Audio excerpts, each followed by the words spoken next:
Welcome back into Talking Fitchburg. We have another Alder interview for you today, and first time on the show, but hopefully long time person. I'm trying to turn him into a contributor. He doesn't know that, but he's going to be a contributor.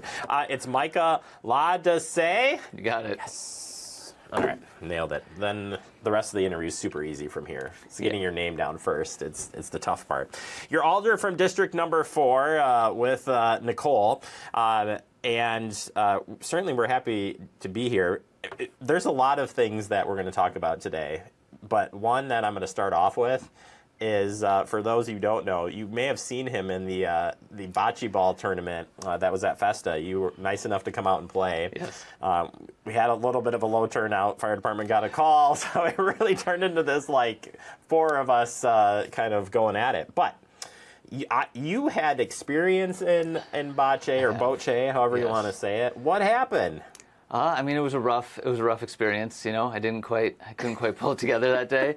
I mean, I will say there's hours next year, and you know, if people in the district send me an email or something and I don't get back to you right away, it's probably because I'm practicing. You know, I'm just out in the yard practicing. You know, I have to come back next year and prove myself. So, who won that, by the way? Is there? I forget who's the winner.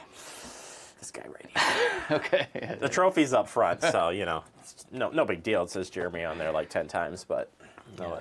It's a fun, love that event, and I think as we talk about different parts of Fitchburg today, I mean, it's just a fun community event to have, and we're certainly happy to have them here, and happy to have you here. Let's talk about you, besides your boche skills or lack thereof. What else can we know about Micah? I grew up in Eau Claire, so I've lived in Wisconsin pretty much my whole life. Came to UW-Madison for school, went to school for economics there, and then did what, you know, every graduate at Madison is required to do, which is to go work at Epic for a couple of years. So I did that for 2 years. That really changed my whole career. I mean, like I said, I went to school for economics, but then I basically spent, after Epic, the rest of my career being analyst or a consultant for hospitals. I spent a bit of time at Children's Hospital of Philadelphia, and so then some of my coworkers from there and I started a business. So I'm now a partner in a small business that does population health management. So we do help hospitals manage their chronic disease patients. Wow. So I mean, it's really fun. I live here with my family. I have a wife and a 9-year-old daughter named Lyra. She was at the tournament with me, so you met her. From a community standpoint, I was on the Transportation and Transit Commission prior to being on council for 3 years. I serve on the governing council of my daughter's school, which is in Verona. And then I also am a tax preparer for the Richard Dilley Tax Center in the spring. So we do free tax prep for people who come in and need their taxes done. So I really enjoy that. You're just all over the place. I try. You know, try a little bit of everything. I think is the right way to say it. I mean, people ask me why I do at the tax interview, like, why would you possibly come and do taxes? And I'm like, well, if I actually enjoy doing taxes, I should give back somehow, because no one likes this and I do. So I might as well, you know, try and give back. That's pretty fair. Fair. Talk about District 4. So for folks who are familiar with District 4, I mean, to me, it's the biggest district, you know, as far as square footage goes. But it's pretty special district. Yeah. So I mean, 4 districts. So we have 25% of the population. We have 70% of the land area. So just from a location standpoint, it's basically everything south of Lacey except for kind of the Fahey and the apartments over by Lacey and Syene there. That's District 3. And then it also goes north of Lacey for Seminole Glen and Crescent Crossing and North Sorno Prairie there. So that's kind of the layout of it. But yeah, we have everything. So we have single family homes, we have apartments, we have the huge business park area, and then we have all of the rural, both housing communities in the rural lands, and then most of the farmland in Fitchburg too. So it's it's a very diverse set of interests and opinions, and it's really fun talking to people. So making the transition, I think it's cool that you started off in a committee, because that is kind of the best, to me, the best way of kind of understanding the processes of what's happening, in your government side. So talk about maybe that transition for somebody who's like, I want to get involved, but maybe I'm not sure how far deep I want to get in. So kind of maybe for people who don't know, what did that look like? And then get you up to being here as an alder.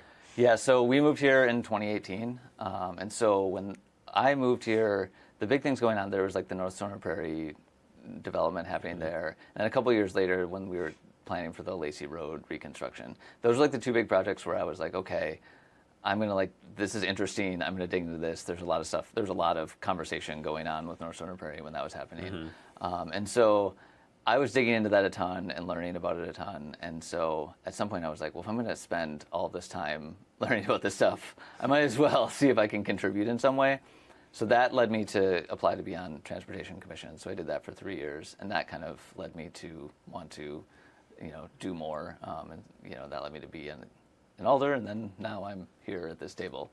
But I agree. I mean, I would encourage. It's really rewarding, and so I would encourage anyone to get involved to the capacity that you can, because I have one 9-year-old daughter, and it's insane for us, just trying to coordinate getting her to places that she needs to go and camps and stuff like that. I can't imagine having 3 or 4 at this time. I can't either. I got 2 and it's too many. No, just kidding. Love you guys. Yeah. And so, if that's where you are in your life, subscribe to a newsletter, follow the city on Facebook, go to concerts in the park, do a little bit just kind of to keep yourself informed. But then if you find yourself with a little more capacity, it's really rewarding to, even just step up to send an email to your alder, ask some questions, attend a meeting, and then if you get more and more involved, then joining a board or commission is really valuable. And so, just up to the ability you have, it's really, anything you can do to get involved it's really rewarding. On that front, why should people reach? I say this lovingly, and I say it at every alder interview. You guys want to interact with people, and I think that's something that always is a little. It's not that it's not happening, but I don't think people are aware that you are here to listen, and you do want feedback. You want to hear from people. So how is that working for you, and how can people get a hold of you? Yes, I love getting emails. Please send me emails. I'm happy to respond and talk to people. Yeah, I'll get coffee or do that too. So a number of ways. So you can always just email me. That's in the easiest way. I do have a newsletter, if I can plug that. You can plug my website where you can sign up for it. Or if you want to subscribe, just send me an email and I'll hook you up with that. So that's going out. The newsletter is, I'm trying to explore some things that just I find interesting in the district. I think the city does a really good job of communicating out just what's happening, events, things like that. You guys do a great job of that. And so I will reinforce that when necessary, but I really kind of want to dig a little deeper into just specific things I find interesting, questions I get, and then answering them there. What's being built here? What's being built there? And then maybe down the road dig into some more informational topics around the budget or the CIP or assessments and things like that. That's cool. So hopefully we can do that. You can follow me on Facebook if you want, but you should really follow. If you want, you should really follow the city. And that on Facebook, I mean, that's where you're going to get really good information. I mean, I have 100 followers, you guys have thousands, and so I think that's a great way. And then use newsletters and emails like that to supplement. It's a team effort, right? Yeah, I think really that's I love working with you guys because you're out there on the front line, so to speak. Even though we're all there, but I think it's just that it works on so many levels on sharing different things and the feedback. We just as much as you want the feedback, we want to hear too. So we know what we can do better to get information out there, and it's tough. Yeah, and one more thing. So I have been doing kind of events in the park, just meet and greet events. So I've done one in Wildwood South or Oak Meadow neighborhood, and then I did one at Seminole Glen Park. There's going to be one in Greenfield Park on August 2nd in the morning. So I know the Greenfield neighborhood plan is a big topic right now. So please come out. Pretty park too. Talk. Yeah, it's a great park. Yeah. So hopefully we can get people there and do that too. Fantastic. Well, again, you may bocce the bocce ball tournament, but you did not botch this. No, I'm kidding. I appreciate your time, and the door's open here for you anytime you want to come back and I'd love share to. information. We want to get that information out there, so it's awesome to have you. And again, I hope you'll win the bocce tournament next year. Yeah, next year. I mean, that's my whole life is devoted to bocce practice at this point. So. And anybody who meets with this guy, you need to bring that up. Like, hey, I heard you play. Yeah, that's why the events are all in the parks. Because I'm just out there rolling the bocce balls out there the whole time. I'm coming out for this. Then, for sure. Yeah. Micah, thank you so very much. Appreciate your time. Thank you.